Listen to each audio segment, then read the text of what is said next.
bandeko ya CFMC, bandeko ya Fondation Olangi, bandeko même ya Libota. Pourquoi ba boyi ke corps ya papa Olangi dei na esalema na stade Tata Raphaël et puis pas kuna na nécropole. Ozomona ke ba raison bazo pesa ndeko Alvin et sali même mouté ma pasi. Ba raison bazo pesa, tu sens vraiment que hein, donc na yebité oyebi et pas maman Olangi et na CFMC soki to boyi que corps ya papa Olangi est la inhumé na entre le ciel et la terre na nécropole, c'est parce que batu ya mabe baoki koya na butu bazwa corps ya papa Olangi et basa nango ba cérémonie na bango ya ba science occulte. Et je comprends pourquoi même que maman Olangi peut s'élever pour la aboya décision ya gouverneur ya ville à Kinshasa. C'est normal. Parce que au fait, au moins il ne sera pas ces années. Bon.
Nzambe na bonzambe lo les offres ta bien aimé simana to ya kolbaka nzama boto kwaye lisusu wapi bien aimé bonzambe kitana loye mona maloba na misala nega toujours bo misala nango bien aimé dans le Seigneur na émission na biso rien que la vérité. Un grand merci na bino nyonso vous allez connecter na site na bino meilleur site la voix céleste nzela lola tozo kota bien aimé dans le Seigneur bino nyonso bo bengara merci vraiment la fidélité na bino na émission rien que la vérité bien aimé dans le Seigneur. Et bonzambe na bonzambe lo les offres tabiso longo na ba filo moko ya motema bivez de homo excusez de homo depuis Londres Philo Mukwa ya motema vivence de homo depuis Londres na maman Gisèle Luke le motema papa Emmanuel na Boston na maman Gisèle Luke le motema papa Emmanuel na Boston na pasteur na biso Feza Missia la bouche autorisée de l'Éternel na ngamaziri que na maman Mami Mbunga maman moro bien motema papa Blaise Mbunga na Suisse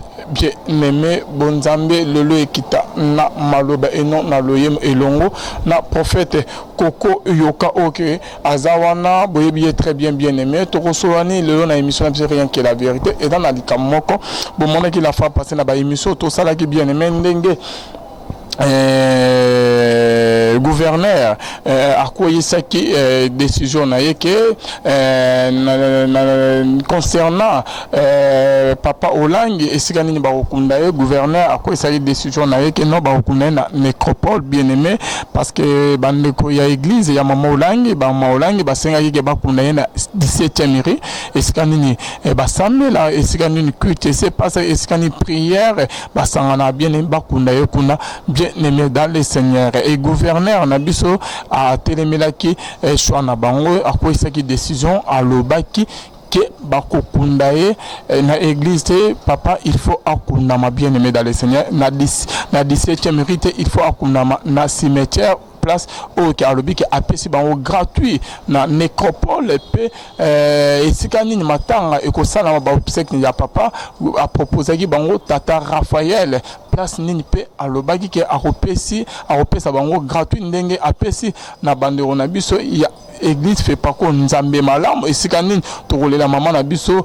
enviko kuna eza tata Raphaël place ba pesi gratuit na gouvernement na biso bien aimé maman Olang pe ba proposer ki bon et bien ba le la tata Raphaël et kuna na nécropole gratuit mais réaction à maman Olangi ataki d'accord t'es bien aimé ya on est bon jusqu'à présent na programme autozo qui ya matanga corps ya papa il fallait qu'il y a wanakin les 17 bien aimé il fallait que ba obsèque ba bimisa papa les 20 to les laé bien aimé ba veiller mortuaire et salama na boutoir il y a les 20 mais bien aimé et les 21 to que nous kotika papa na dernière demeure na ye oyo papa gouvernement na biso appelé ça qui na nécropole bien aimé et mais bandeko il y a église ya maman Olangi bazali na on d'accord te maman dans na on d'accord te ya on est bon jusqu'à présent corps et na Kinshasa te bien aimé ba c'est pédité na des décisions gouverneur na biso à quoi ici bien aimé bien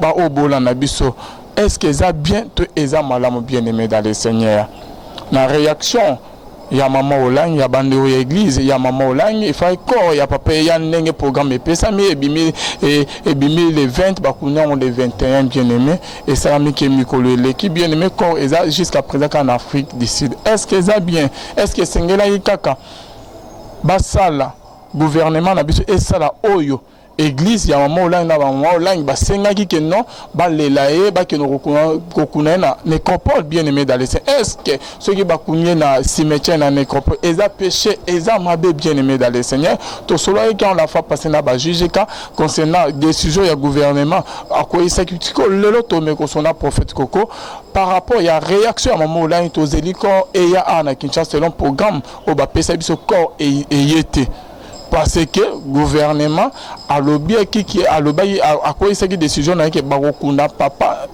Olangi na 17e murité na église na été à okunda na nécropole place a payé gratuit bien aimé en tout cas tourner ko sona prophète parce que baboyi tata Raphaël ba lobby que barolela ekuna na 17e murité ba gouvernement boyete ba epero ba kisaisote non papa il faut akuna na 17e mairie côté wanande gouvernement a télémélé en bien aimé à lobby attaque borolela na 17e mairie net boboyi tata Raphaël mais il faut akuna na nécropole bien aimé dans le Seigneur maman na dikamoza toujours risqué dans toujours que papa bakuna est-ce que ils a problème tomé au sona prophète Koko Yoka azawana shalom l'homme de Dieu shalom de Calvin bonne santé malamu na ngolo nzambe prophète Kala vraiment en tout cas aux hommes on a qu'est-ce qui ne va pas prophète naza na ngai mais na dépendant na programme na yo soko invité nga no ya en tout cas Vraiment. Ok, l'homme de Dieu, bande bazo la nom de parti et belé pe babenga qui mendenge ni prophète azo mona na te to mega ko soli sa prophète yande l'homme de Dieu na bengyo to me un peu ko so concernant les camo ozana kin prophète oyebi makamnyon tout vous êtes au courant na makamnyon tout ezo les kan awana kin olana ki pe émission to ça qui na ba jijika à la fois passée oyo que gouvernement a quoi cette décision na ye concernant papa Olangi et bien ma papa le lot tozeli et bien eyete to moni réaction il y a maman Olangi suite il y a décision il y a gouvernement l'homme de Dieu to moni que corps eyete c'est que maman Olangi l'homme de Dieu aza nango d'accord te nande que gouvernement lobi que ba kunda papa na nécropole corps ezakuna il paraît que et celui que bato si soit que bandimi bakuna papa na 17e rite papa akunda makuna na Afrique du Sud yo moni réaction ndeni ya pasteur Mama Olangi l'homme de Dieu côté sabiso na mozindo ya liloba vous êtes versé dans les écritures papa na ninga ko côté sabiso selon dans les écritures yo zo mona makamon ndenge nini.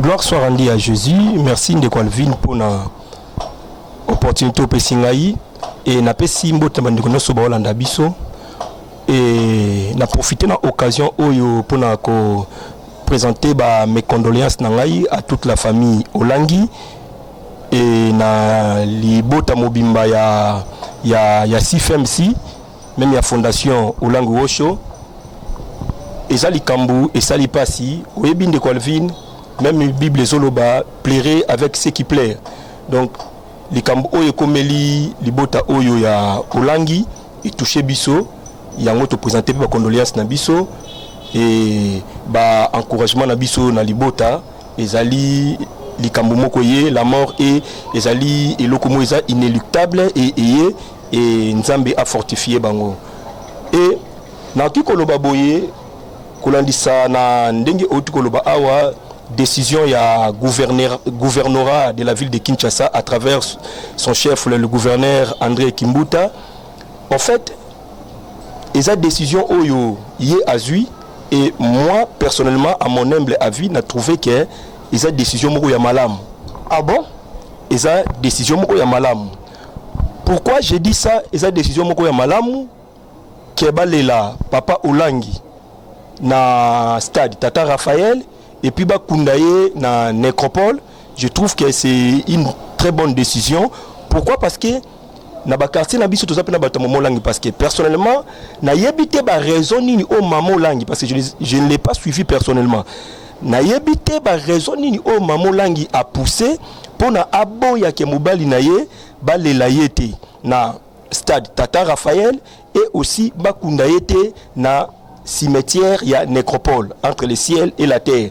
Mais sauf que on a aussi bande comme Soussou, il y a CFMC au bazar na quartier na biso et même tante Nangai Moko, ma tante paternelle, la cousine à mon père, tantine Isa Yepe assemble Rakuna, miko to sakine nanda couper mais ko expliquer biso. Donc et même ma grande sœur, celle qui vient juste avant moi, Gina que je salue en passant et Yepe assemble la Rakuna, voire même mon voisin, mon vieux Jaguar, juste na Simana Biso, Yepe assemble la Rakuna. Et Tomeki ko solana bango, pour na kotuna bango, mais pourquoi maman aboyi ou bien pourquoi bino bandeko ya CFMC, bandeko ya fondation Olangi, bandeko même ya libota, pourquoi ba boyi ke corps ya papa Olangi, dei na esalema na stade Tata Raphaël et puis pas kuna na nécropole. Ozomona ke ba raison bazo pesa ndeko Alvin et sali même mouté ma passi. Ba raison bazo pesa, tu sens vraiment que donc na yebité oyebi et pas Mama Olangi et na CFMC il y a des enseignements qui se donnent là-bas mais je comprends que ce sont des doctrines des démons. Je comprends que ça va enseignement oyo et ils ont dévié bana Nzambe parce que tali na 1 Timothée chapitre 4 la Bible dit ceci. Dans les derniers jours, les gens abandonneront la sainte doctrine et s'attacheront à des esprits séducteurs et à des doctrines des démons.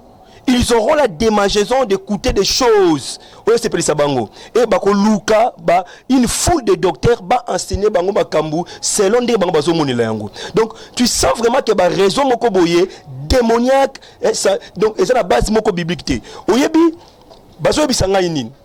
Balobi boye soki to boyi que corps ya papa olangi et ça la inhumé na entre le ciel et la terre na nécropole. C'est parce que batu ya mabe baoki koya na butu bazwa corps ya papa olangi et basa nango ba cérémonie na bango ya ba science occulte. Oyebi ke ekamusi ngai. Bon, quelque part pe ekamusi ngai, mais tant on a réfléchi malamu on a comprendre. C'est-à-dire quoi ekamusi ngai pourquoi? Parce que bato ba yebi liloba na Nzambe Alvin. Babanga eloko kwa bongo. Moi je crois que ce qui papa olangi azalaki mosali ya Nzambe ya solo. Maman olangi akoki kobanga eloko kwa bongo te même si femme si ekobanga eloko kwa bongo te. Ba yebi ke soki neti baye Nzambe na lola. Ako permettre jamais babimisa molimo ya papa olangi. Tope amnaye pour ne pas salango ba cérémonie. Donc Dieu ne va pas permettre eloko ya bongo. Et puis même sur le balobi basala baso même corps ne basala boye et ko simbate parce que c'est azalaki soi-disant mutu Nzambe ya solo. Mais quelque part aussi j'ai compris que batuana basaki na raison pourquoi. Parce que en fait bangomo bavanda kana bavanda kana papa olangi bayoka kama te ya papa olangi. Donc c'est que ba comprenait que c'était un faux serviteur de Dieu. Donc bayebaki ke mutu oyo na makambo te ya rabiso, c'était un faux serviteur de Dieu. Et on a profité même na occasion oyo ko yebisa bande konyo sur CFMC. Ko yebisa même mama olangi. Mama liwa oyo komeli yo na libota na yo, oyo zi mobali na yo esali biso pasi. Et toucher mitema na biso. Papa olangi azali papa oyo to mona ki e abanepe côté ya. Parce que Paul a dit malgré qu'il y a des serviteurs de ventre. Mais et ça malamounine, Christ n'est pas moins prêché. Yesu atema ki mukete. Et parmi bato ba savez que Yesu atema mukete, papa olangi pate yaki. Mais maman, yeba ke ba enseignement oyo pesaka eza ba doctrine des démons. Eza enseignement ya Nzambe te. La Bible dit qu'il n'y a pas parmi vous beaucoup d'enseignants, car nous serons jugés sévèrement. Maman maloba oyo teyaka oyo to monaka na CFMC que mutu soka za ndoki même na famille na yo avant vana na ndeko na il faut ba état d'âme na ye avant kabela mutu faut ba état d'âme na ye ozo mona sikoni kwa fin ndeko kwa fin. La Bible dit ceci: aimez vos ennemis, priez pour ceux qui vous maltraitent. Aimez vos ennemis, priez pour ceux qui vous maltraitent. Ceux qui opesi ennemi na yo okabeli eloko eza lokola makala ya moto oteli kola mutu na ye. À moi la vengeance, à moi la rétribution. Ephésiens chapitre 6 et comment miboye, nous n'avons pas à combattre contre la chair et le sang. Bande kwa si fem si boyo kanga malamu. Nous n'avons pas à combattre contre la chair et le sang, mais contre les esprits, les principautés dans les lieux célestes. Bitumba sore komi nandoki même ndoki yemo kabunisa ko na molimo. Bitumba soki comme na ndenga nzoto boye o ezaba fausse doctrine. Maman olangi, répands-toi, ezali occasion comprendre que papa olangi akufi yo poko kufoza mutu. Autant d'ici ville à Kinshasa, autant d'ici Congo, autant d'ici monde entier, na ba fausse doctrine, na ba doctrine des démons. Et je comprends pourquoi même que maman olangi peut s'élever pour na abo ya décision ya gouverneur ya ville à Kinshasa. C'est normal. Parce que au fait au moins il ne sera pas ces années. Bon, s'il te plaît, on prophète azolo ba etalika yomoko. Merci beaucoup, merci. OK.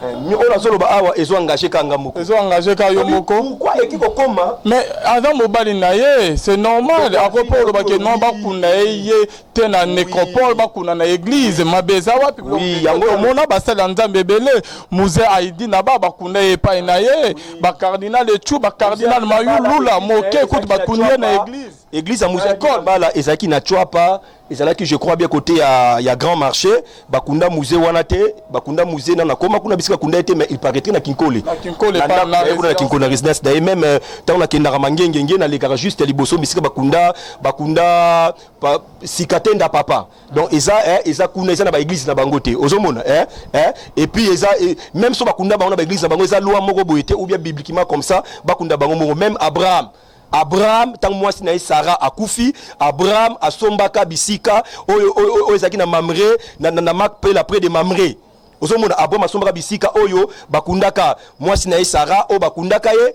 et bakundaka même Jacob tant akufi na Égypte ba memie kuna ba ke kundaye donc nous comprenons que même ba Pierre tout ça boye bakunda ba na église même Jésus bakundaka était na chambre haute ou bien na Gethsemane bisika ndoko ko prier omona donc c'est un peu comme ça donc en fait je disais ceci de Colvin. Je comprends pourquoi Maman Olangi a bafoué l'autorité à État Bongo. Parce que en fait, makambo Etali kokunda batu, babilo ko tuwana mutata institution Etala Kango eza hôtel de ville. Mais bandeko Kimbuta en fait ba konzamboka na biso il faut pas comprendre pourquoi et comment na dimension moko boye batu misusu na kati ya société na biso ba boye la kabango.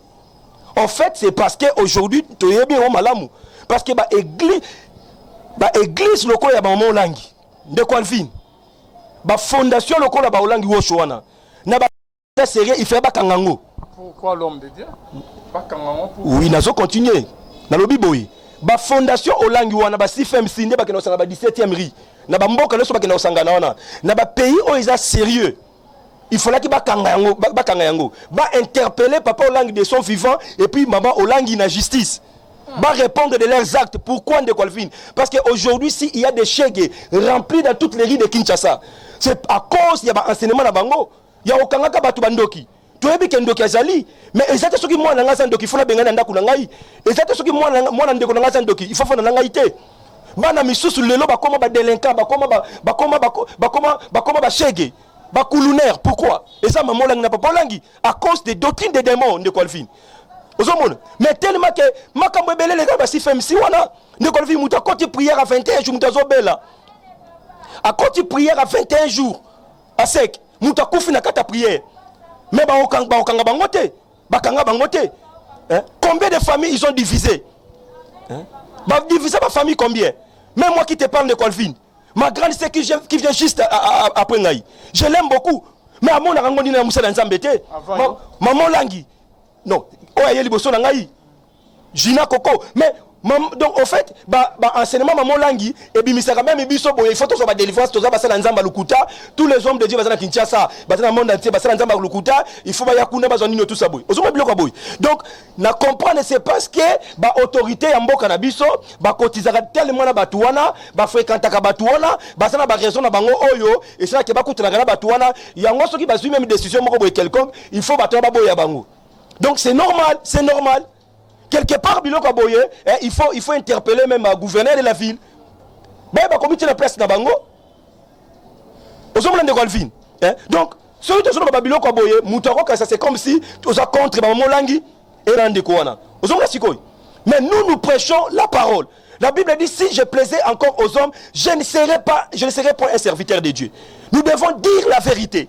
Jésus est mort pour la vérité. Jean-Baptiste a été décapité pour la vérité. Et nous, tu as toujours vérité.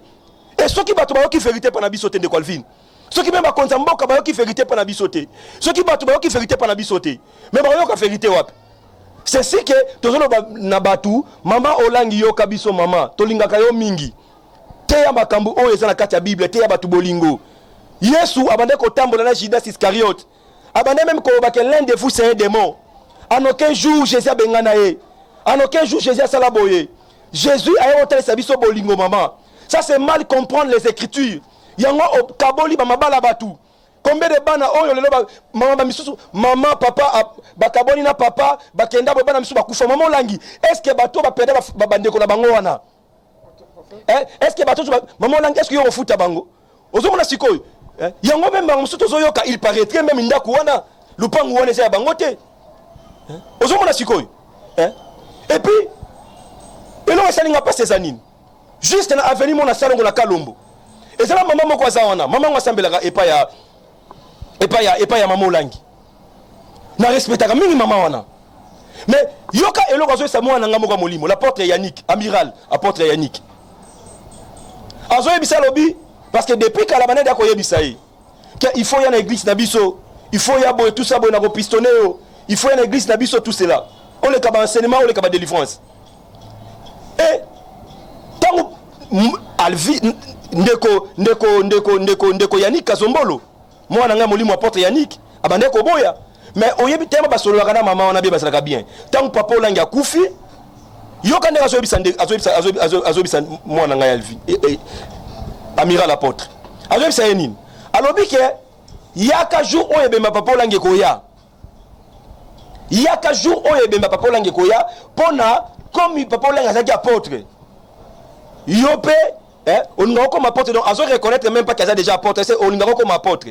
yaka mukolo oyo nzoto ya papa Olangi kobima pona o soit double portion enseignement des démons yango le gouverneur de la ville a boyi bakunde bisika na azana raison pourquoi parce que batu misusu benga bakomisa bisika na bisika ya adoration batu misusu ozomona donc azobisa yaka oya pona ni o soit double portion donc papa Olangi déjà kufi na boye c'est Dieu qui oint les gens ne quoi ville à tel que toi tu es là et ça on n'a pas sur onction te Dieu ne m'avait qu'utilisé pour la bonne afin que tu reçoives l'onction. Mais onction, c'est une capacité surnaturelle que Dieu accorde à une personne pour accomplir une tâche et une mission bien précise. Et cette capacité-là, surnaturelle, c'est Dieu qui l'accorde. Et l'onction, ce n'est pas seulement l'apanage pour la côté, pour le serviteur de Dieu. Mais l'onction, Dieu peut te oindre, net David. Dieu l'a oint, pas comme un roi. Dieu peut te oindre pour diriger Mboka. Ça peut oindre pour la mission Mboka. On ne sait même pas côté. Betsalel dans la Bible, il a reçu l'onction pour la nine. Pour la œuvre d'art dans le tabernacle. Donc les gens comprennent mal les choses. C'est-à-dire quoi, maman a un souci peut-être à initier moi dans molimo, yangwa benga ki abiki akende kuna pour la nini akende ko milimo mabe ba force doctrine o ezakuna enseignement des démons ezakuna. Vous voyez un peu ça? Donc yango babilo ko boye e osala biso pasi na motema. Gouverneur de la ville osali malamu papa Kimbuta tina suka donc soki bakomona ke bakoya kokunda ye akoya te mpona bakende kolela ye na tata Raphaël soki bakomona ke baboyi po bakunda ye entre le ciel et la terre bakunda ye bisika bakokunda ye kuna eza pe mabe te parce que bisika nyonso oyo moto akozala soki yesu azongi la Bible a dit les morts en Christ resteront premièrement soki bazokroire ke azalaki mosala nzambe solo ressuscité. Mais ngai eloko esalanga passe eza nini je doute eloko esalanga passe eza nini ndeko Alvin je doute fort que papa Olangi se retrouve dans les seins d'Abraham comme le pauvre Lazare. Pourquoi ba popo ya beau prophète? Mais c'est clair bayebaka arbre na bambuma na yango parce que ça na basale belé bazo témoigner bien si papa Olangi quand même tout en amour respect ya moyi omoni eloko ezoboma biso na Congo lelo les hommes de Dieu sont tellement devenus hypocrites de baroke na bakouin balobi mais tant bakekula parce que c'est-à-dire quoi bazoluka moi ba relation moko malamu peut-être na CFMC bazoluka peut-être ba ko bénéficier bazoluka boy mais oh nana ngwa yebite ke maman Olangi papa Olangi makambo bateya et bebisa batu même andimi na bango wana ba priya kaka mingi mais fana na bango Alvin tu sens que bateau basana bolingote tu sens que bateau mutema ni basana yango mutema ya satana ozomon ce sont des gens qui ne partagent pas ne quoi Alvin ngai soki na moni muto asenga na nzela na kopesa ye azala ndoki te ngai na kopesa ye Bible biso na pesi mutu ya mabe eza kwa makala moto achiri ko mutu na ye à moins que Dieu de façon de manière particulière a interdit ngai alobi ke ko fréquenter sous ndeko na hôtel te ko fréquenter sous mutu tel te ko pesa mutu tel te pas na bango pe nzambe ke apekisa bango yo za na bango te Alvin nzambe nini akokopekisa bango batu nyonso ya ba famille na bango et puis oyebi nini oyebi bandeko basambela kuna soko moni azofana pe bandeko na ese kaza na mbongo te azana bozuite azo depana bandeko na wana ndio mona ozala moi mais soki kaka ye azui ndeko Alvin akei bandeko ba kuna non la famille est sacrée même pour la mboka. Mais quand une église donne des enseignements, on veut détruire la série de base d'une nation. Maintenant, quand c'est la gouverneure de la ville, c'est même la procureur général de la République. Malou quand on va interpeller maman Olangi. Cette maman mérite d'être arrêtée. Là, c'est vous qui le dites. Mais je te dis la vérité de Colvin. Il y a de certaines personnes qui sont contre Makamo. Et lingi kolobaten de Colvin, ceux qui te te yakaboye, ceux qui ne sont pas aux autres, babiloko, ils ont détruit même société. Il faut pas tirer. Il y a Makamo, il y a que maman là, il n'a pas pour l'ambassade Moussala Mouné, Namoko, l'homme de Dieu.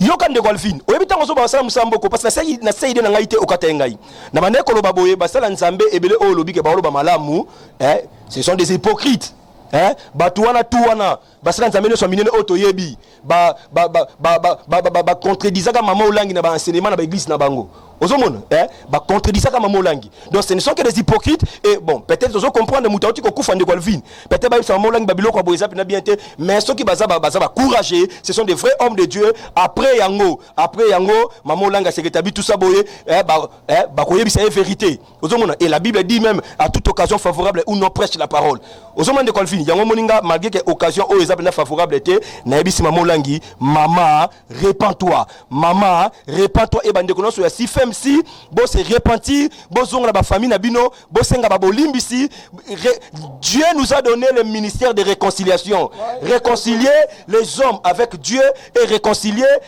Dieu et les hommes entre bango donc c'est ça o nzambe atalisa biso Ozo pesa que maman se repentir yo ndimi que maman na se repentir te l'homme de maman ni ozolo bana émission bande robazo landa yo de Colvin na loba boye on reconnaît l'arbre par na lobby on reconnaît l'arbre par ses fruits ozomon de Colvin bandimi ya Kinshasa oyo monaka bazali fruit ya ba prédication ba enseignement o biso basala nzambe to pesa bango yango nous devons faire attention na lolenge na biso o tozo enseigner batu ozomon donc bandimi ya mama olangi bazali fruit ndeko Alvin ya ba enseignement o bazwaka kuna mutema mabe ya makasi o bazaka nango wana e uti na ba enseignement ya ba démon oyo mama olangi na papa olangi ba pesa bango pendant des années o ba changeaka te wana yo nzame mutatalisa ki na vision to yo moka olobi ndeko Alvin qu'est-ce qui nous prouve que oyo zo beza frère eloko ezo boma biso na Congo ezani ndeko Alvin même akambuzo mona na miso nika prophétie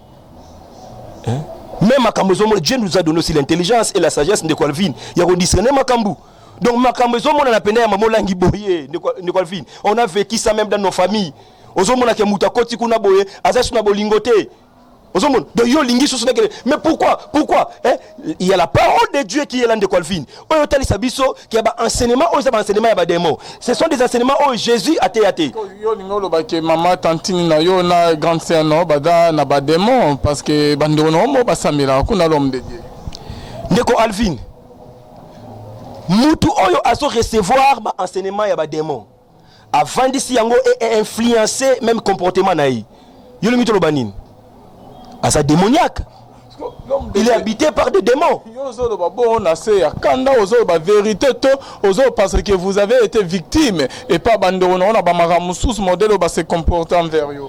Colvin, quand je dis ça, ce n'est pas parce que je t'avais dit quoi, ma tante Ayaki, to solo la kinae.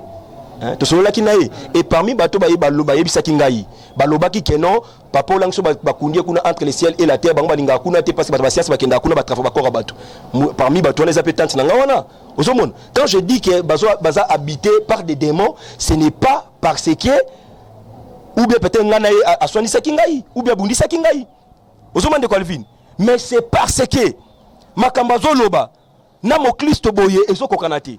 Quand tu dis à quelqu'un aya mukolo ya ebemba papa olangi kobima pona nini azo double portion. Et puis en plus de cela ngai neve na ngai akufa oyebi ke mwana ya grande sœur na ngai akufa pourquoi parce que mwana basana mwana kuna na ninyo na 17e rue mwana sobela ye a la possibilité te mais parce que il y a mon famille bobimesa bandoki azobenga pété ndeko Alvin maladie à moi comme grave bakena ye na hôpital ya mama olangi comme hôpital yango na bosani yango je crois bien zalaka na limité kota motel fikine je crois bien bakena moi na kuna ndeko Alvin traitement malonge sate prière moi na akufa ndeko Alvin tena makamba boy. J'aimais beaucoup ces petits-là. Même tant grand lycée, on a bima pas qu'elle n'est pas habité là, on a beaucoup là. Aujourd'hui, on a ma boîte de Colvin. Mais tant que papa langue yemo ka beli, Olé akende na clinique, je crois bien Rafa, je sais pas si on a bossé sur clinique Rafa. Olé akende na clinique wana te papa Olangi akende na hôpital malamu, je crois bien na Ngaliema. Après wana papa Olangi akende na Afrique du Sud.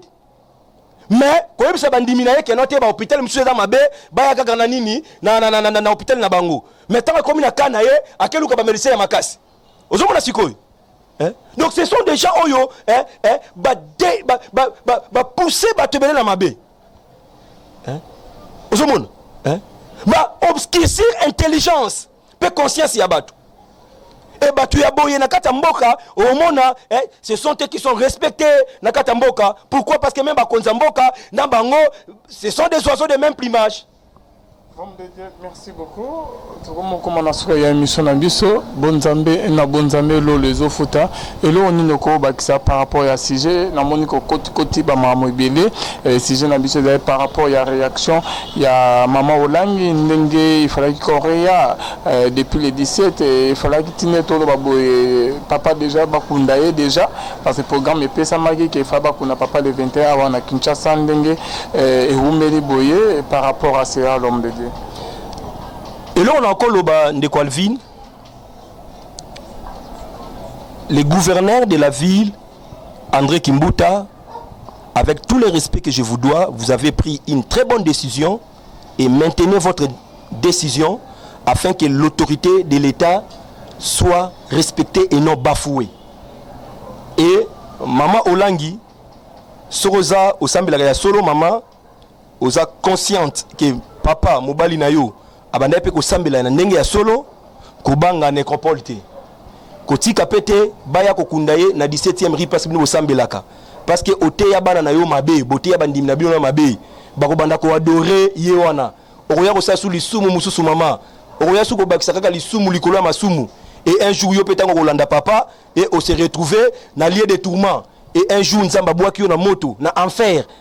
Donc parce que Jésus-Christ revient déjà et bandeko nyonso oyo bazolanda biso bomona mabete na décision ya gouverneur de la ville et ça la kaka bongo parce que en fait et ça normal les gouvernorats de la ville de Kinshasa yango nde mutu fota la makambu place ya okunda batu ba cimetière tout ça boye oyo za na kati ya ville ya Kinshasa nzambe na ngai apambola bino abomba bino abatela bino ane oyo liwa eza musika mabota.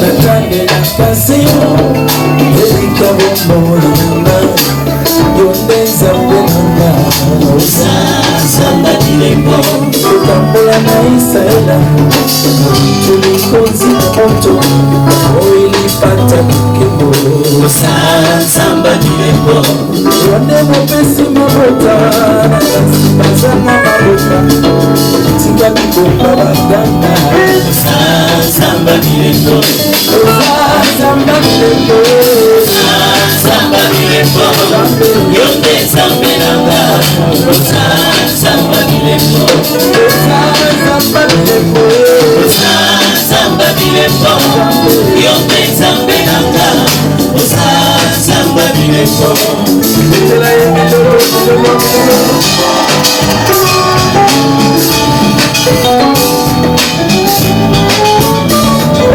Nazana mususu te, obele yo masia, yo Zambelanga papa, Samba Dilembo, tunakola na kuna, mama mina kwa sali, akubatela hata moisa, Samba Dilembo, ibotana kaina maboko na yokono, yo Zambelanga papa, Samba Dilembo, Samba Dilembo, Yonde Zambelanga, Samba Dilembo, Samba Dilembo, Yonde Zambelanga, Samba Dilembo, Samba Dilembo, Yonde Zambelanga, Samba Dilembo. Alléluia.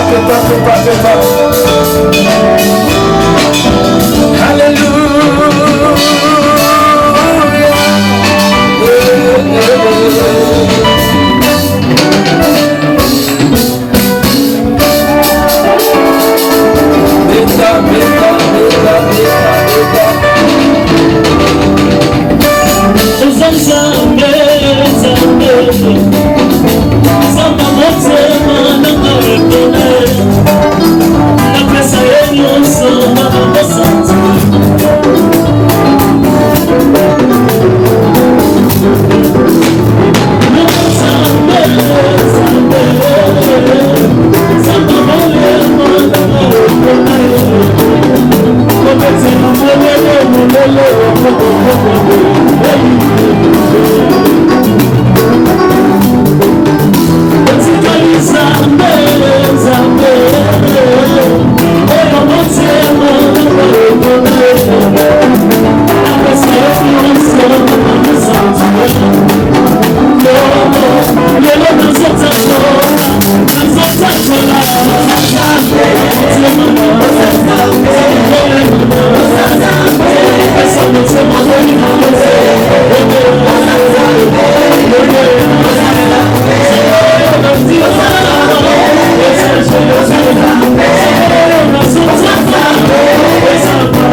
maladie za musika mabota bino ba difficulté afin que tokoma tina suka année et tokota année prochaine tokumisa nzambe pona bolamu na babomo na biso. Merci. Merci beaucoup. Prophète numéro prophète Yawana na se bien-aimé dans le Seigneur bonzambe na bonzambe lola ezofuta simana to ya bakenzama boto kwaye lisusuapi bien-aimé dans le Seigneur bino nyonso bozola na biso de partout bien-aimé. Je vous signale que awawa tozali na Flat Hotel Picadilly bien-aimé oyezali na commune ya Kalamu quartier Matonge sur le croisement des avenues Lokolama couloir bien-aimé oyo tuni Flat Hotel Picadilly eskanyo le kisa ba séjour non il y a bien avec sécurité nyonso surtout bien-aimé ezakaka na Flat Hotel Picadilly na commune de Kalamu quartier Matonge croisement Lokolama et couloir nzamba lola amonabino dola ezofuta bien-aimé dans le Seigneur toujours na chaîne abino la voix céleste nzela lola tozokota simana otoloba nzama boy to kwaye lisusu wapi bye.